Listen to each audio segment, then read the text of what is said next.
Chapter 1 हम start कर रहे हैं, चैप्टर का पेज 1 हम स्टार्ट कर रहे हैं।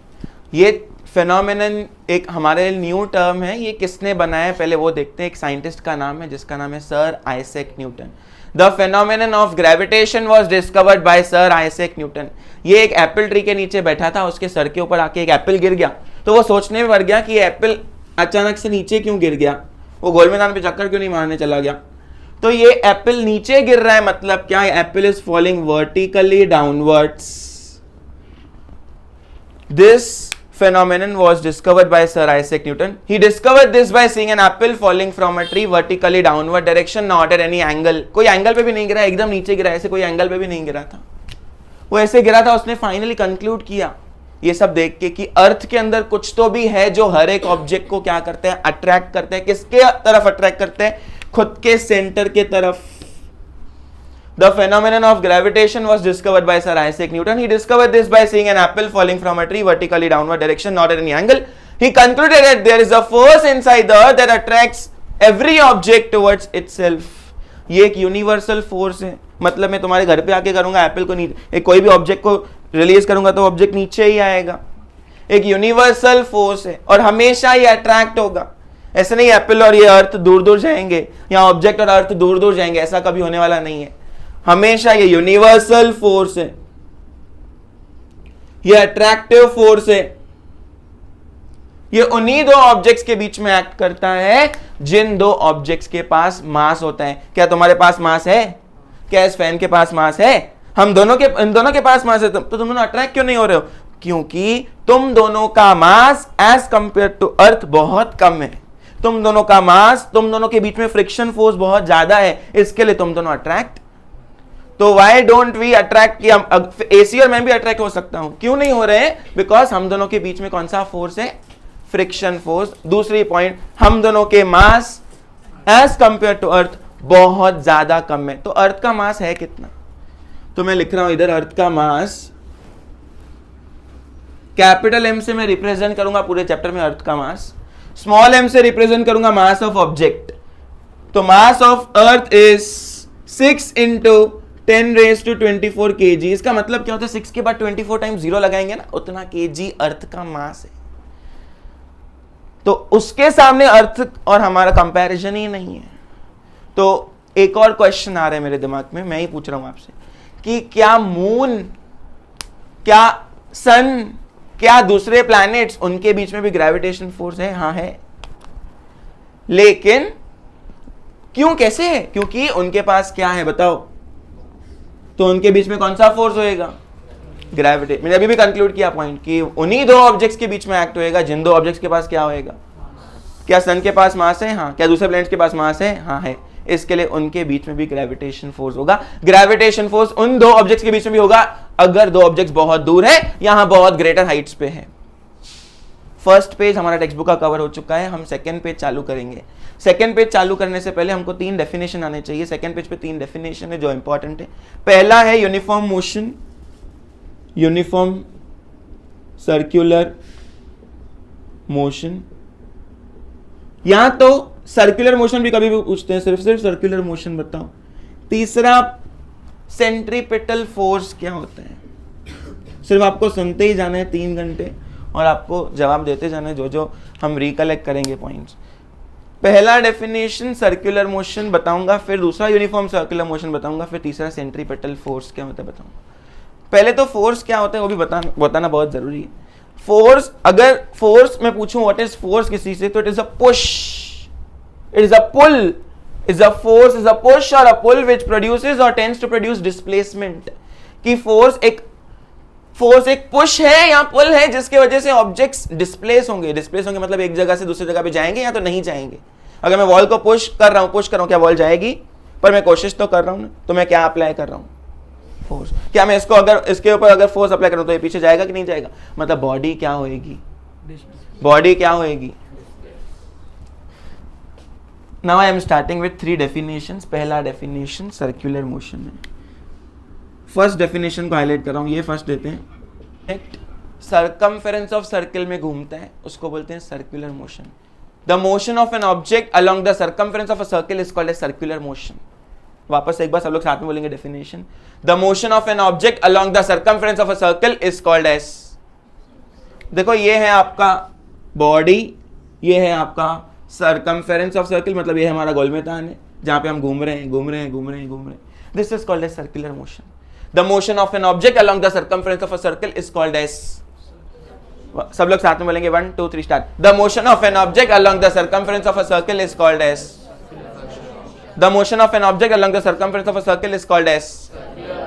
अगर पूरे जर्नी में मेरी अगर स्पीड चेंज नहीं हो रही है तो मैं उस मोशन को बोलता हूं uniform circular motion. Same definition को रीफ्रेम करेंगे, the motion of an object along the circumference of a circle with constant speed is called as uniform circular motion. दो डेफिनेशन रेडी हो गई। First definition, the motion of an object along the circumference of a circle is called as circular motion. The motion of an object along the circumference of a circle with constant speed is called as. तीसरी definition, जब भी हम circle में एक object को घुमाते हैं, एक एक्टिविटी कर रहा हूं, एक स्ट्रिंग ले रहा हूं, उसके ऊपर स्टोन टाई कर रहा हूं, उसको मैं व्रिल कर रहा हूं सर्कल में, तो आप बताओ क्या होएगा। यहां पे जो स्टोन टाई किया है मैंने, ये स्टोन के ऊपर एक फोर्स एक्ट हो रहा है जो सेंटर की तरफ है। ये वेलोसिटी का डायरेक्शन किसी से पूछूंगा तो मैं इधर है पर ऑब्जेक्ट इधर आ रहा है, फिर यहां पे पहुंच गया ऑब्जेक्ट, वेलोसिटी का डायरेक्शन पूछूंगा तो इधर है पर फिर भी ऑब्जेक्ट अंदर की तरफ आ रहा है। वापस यहां पे पहुंच गया, वेलोसिटी का डायरेक्शन पूछूंगा तो यहां पे रहेगा पर फिर भी अंदर की तरफ आ रहा है। क्यों? क्योंकि अंदर की तरफ, सेंटर की तरफ एक फोर्स है जो हर एक ऑब्जेक्ट को क्या कर रहा है, खींच रहा है। इस फोर्स को हम क्या बोलते हैं? Centripetal force. सेंट्री का मतलब होता है सेंटर, पिटल का मतलब होता है seeking, centre seeking force. The force that acts on an object moving along a circle towards the center of the earth, directed towards the radius is called as, directed towards the center is called as centripetal force. एक और बार repeat कर रहा हूं definition. The force that acts on an object moving along a circle directed towards the center of the earth is called as, center of the earth बोलो या center of the object बोलो is called, या center of the circle बोलो is called as centripetal force। अगला part start कर रहा हूं, ये था फर्स्ट और second page. Third page start कर रहा हूं। लॉ दिया था, उस लॉ को बोलते हैं Newton's universal law of gravitation. कौन सा लॉ दिया था? Newton's universal law of gravitation. उसका लॉ ये बोलता है कि हर एक ऑब्जेक्ट हर दूसरे ऑब्जेक्ट को अट्रैक्ट करता है। हर एक ऑब्जेक्ट हर दूसरे ऑब्जेक्ट को क्या करता है? मैं ले रहा हूं ऑब्जेक्ट 1 जिसका मास है m1, ऑब्जेक्ट 2 जिसका मास है m2। दोनों के बीच में डिस्टेंस कितना है? दोनों के बीच में डिस्टेंस है d। दोनों के बीच में डिस्टेंस कितना है? वापस एक बार, कितने ऑब्जेक्ट्स लिए उसने? 2। एक का मास, दूसरे का मास, दोनों के बीच में डिस्टेंस कितना? उसने बोला हर एक ऑब्जेक्ट हर दूसरे ऑब्जेक्ट को अट्रैक्ट करता है, मतलब ये ऑब्जेक्ट इसको अट्रैक्ट करेगा, ये ऑब्जेक्ट इसको अट्रैक्ट करेगा। Both these forces are equal, both these forces are equal in magnitude but opposite in direction। ये बात ध्यान देना कि ये ऑब्जेक्ट के ऊपर फोर्स राइट में एक्ट हो रहा है, ये ऑब्जेक्ट के ऊपर फोर्स लेफ्ट में एक्ट हो रहा है, तो both these forces are equal in magnitude opposite in direction। वापस एक बार, ये दो ऑब्जेक्ट्स के ऊपर फोर्स एक्ट हो रहे हैं, ये दो ऑब्जेक्ट्स के ऊपर फोर्स एक्ट हो रहे हैं। एक ऑब्जेक्ट m1 है, दूसरा ऑब्जेक्ट का मास m1 है, ऑब्जेक्ट 2 का मास m2 है। उसने बोला, मैं लॉ पूरा रिपीट कर रहा हूं, ध्यान से सुनना, लिखेंगे कैसे लॉ। इसको बोलते हैं Newton's universal law of gravitation. क्या बोलते हैं इसको हम? पहली point, Newton's universal law. Every object in the universe attracts every other object with a definite force and this force is directed towards the This force is directed towards the product of the masses and inversely proportional to the square of the distance between them. This force is proportional to directed to the product of the masses of the two objects and inversely proportional to the square of the distance between them. वापस एक बार, हर एक object हर दूसरे object को attract करेगा with a definite force and that force is proportional to the product of the masses of the two objects and product का मतलब क्या होता है? मल्टीप्लिकेशन। प्रोडक्ट का मतलब क्या होता है? मल्टीप्लिकेशन। इनवर्सली का मतलब होता है 1 अपॉन, इनवर्सली का मतलब क्या होता है, वापस एक बार लॉ पूरा रिपीट हो रहा है, ध्यान से सुनिए। लॉ 1 मार्क में अगर हमने एक भी वर्ड उधर का उधर लिखा हमको मार्क्स नहीं मिलेंगे। Every object in the universe attracts every other object with a definite force and that force is directed बोलो या proportional बोलो, दोनों चलेगा, proportional to the product of the masses of the two objects and inversely proportional to the square of the distance between them। तो ये law का mathematical part में वापस समझाऊंगा। Force is directly proportional to, product का मतलब होता है मल्टीप्लिकेशन, किसका मल्टीप्लिकेशन, मासेस, मतलब m1 into, and inversely, inversely का मतलब होता है 1 अपॉन, इनवर्सली का मतलब क्या होता है D square, square of the distance between them. अभी दोनों इक्वेशंस को क्लब करेंगे हम, दोनों इक्वेशंस को साथ में लिखेंगे। कैसे लिखेंगे देखो अच्छे से, इधर बहुत इंपॉर्टेंट है ये। f is equals to capital G, ये बाद में दिखाऊंगा मैं, पहले दोनों को क्लब करके करना सिखाता हूं। देखो लेफ्ट हैंड साइड में क्या है बताओ मेरे को, फिर प्रोपोर्शनल की साइन बीच में, ऊपर क्या है बताओ मेरे को, नीचे बताओ क्या है। प्रोपोर्शनल की साइन हटा के हमने 8th में सीखा था, जब हम प्रोपोर्शनल की साइन हटाते हैं तो एक कांस्टेंट डालते हैं। प्रोपोर्शनल की साइन हटाते हैं तो हम क्या इंट्रोड्यूस करते हैं, तो प्रोपोर्शनल की साइन को हटा दिया और एक कांस्टेंट इंट्रोड्यूस कर दिया which is called as capital G।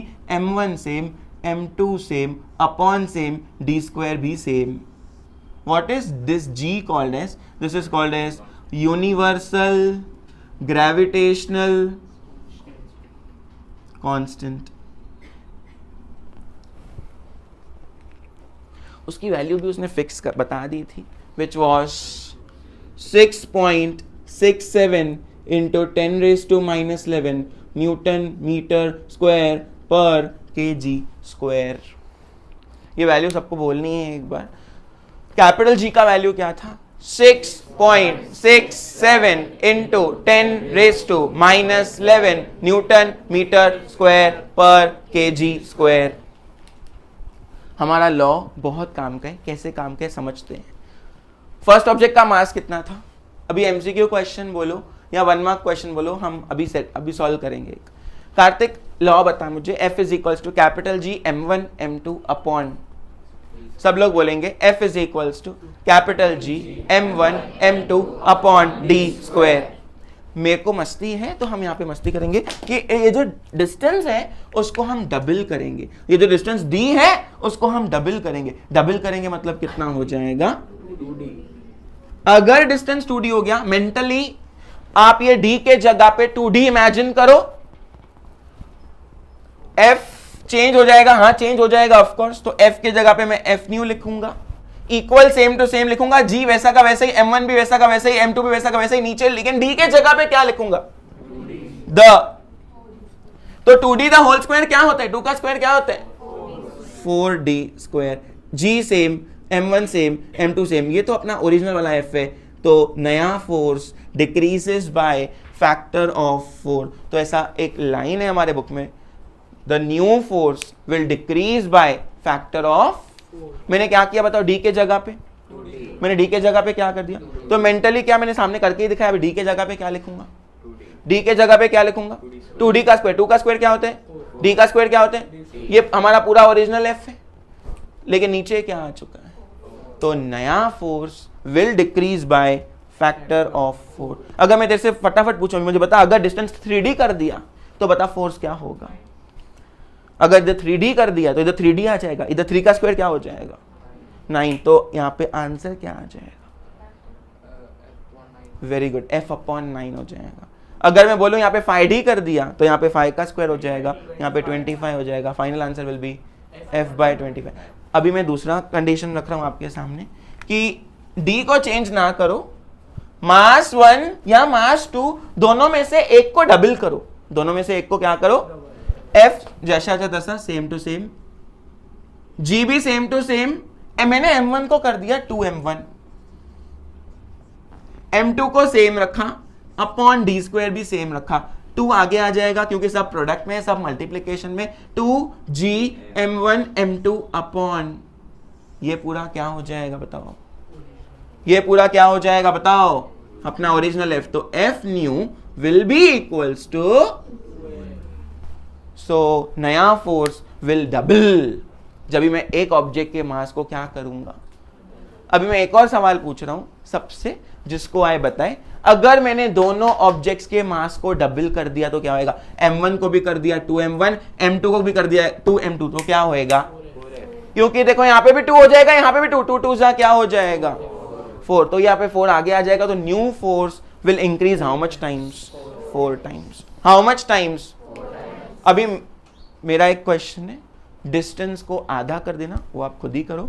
Distance को आधा कर दोगे तो क्या होगा, d बाय 2 का स्क्वायर, फिर 4 कहां पे आ जाएगा, तो भी वो 4 टाइम्स इंक्रीज होगा। तो डिस्टेंस को आधा करो। कैसे आधा करेंगे देखो, एक बार करके दिखाते हैं। f new equal same, g same, m1 सेम, m2 सेम, डिस्टेंस को आधा कर दिया यानी d/2 का तो बताओ क्या हो जाएगा, g सेम, m1 सेम, m2 सेम अपॉन सेम, d का स्क्वायर अपॉन 2 का स्क्वायर क्या होएगा, ये 4 कहां पे आ जाएगा, तो बताओ क्या हो जाएगा, 4 capital G m1 m2 upon, तो ये तो 4 है, ये तो अपना पुराना f है, तो 4f हो जाएगा। So new force will increase how much times, 4 times. नया force will increase by 4 times. एक और चीज है, तीनों को डबल कर दो, m1 को भी, m2 को भी, d को भी, बताओ क्या होएगा। सोचो, m1 के जगह पे, m2 के जगह पे, नीचे 2 का स्क्वायर, मतलब ऊपर भी 4 नीचे भी 4, मतलब नया फोर्स सेम ही होगा। देखो क्या किया मैंने, कार्तिक तुम बताएगा मुझे। m1 के जगह पे, m1 के जगह पे, m2 के जगह पे, नीचे d स्क्वायर के जगह पे, तो बता क्या हो जाएगा, ऊपर 2 2 जा, नीचे 2 का स्क्वायर भी, 4 4, फिर क्या हो जाएगा, तो नया फोर्स विल बी सेम। सो अगर क्वेश्चन पूछे कि व्हाट यू विल डू कि फोर्स चेंज नहीं हुए, तो आप बोलोगे तीनों को डबल कर दे। किसको डबल कर दूं, m1 को भी, m2 को भी और डिस्टेंस को भी। ये यूनिवर्सल लॉ के ऊपर जो भी क्वेश्चन बन सकते हैं, कंप्लीट हो चुका है पार्ट। न्यू पार्ट स्टार्ट कर रहा हूं।